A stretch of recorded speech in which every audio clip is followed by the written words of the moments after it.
मैं इन सबको एक पैगाम देना चाहता हूं। आज वाना में खड़े होके इन सबको पैगाम देना चाहता हूं। ये जो सब उधर से जरदारी और उसका बेटा, उधर से शरीफ और उनके जितने भी लोग जो डरे हुए हैं एहतसाब से, मैं उन सबको पैगाम देना चाहता हूं कि देखें, मेरी जिंदगी मुकाबला करने में गुजरी है।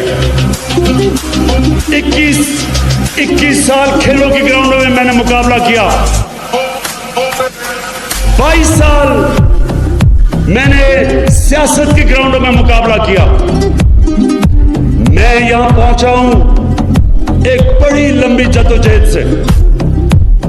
मैं यहां पहुंचा हूं क्योंकि मैं सियासत में आया ही इसलिए था कि जब तक इस मुल्क में जो लोग इख्तिदार में आके लोगों का पैसा चोरी करते हैं, जब तक मैं इनको शिकस्त नहीं दूंगा, हमारे मुल्क का कोई मुस्तकबिल नहीं है।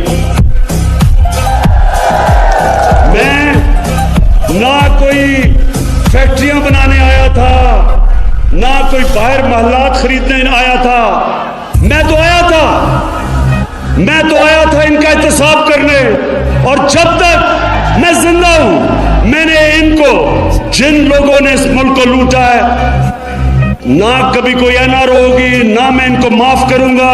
जब तक मैं इनका पैसा वापस नहीं लेके आऊंगा, मैं कभी जद्दोजहद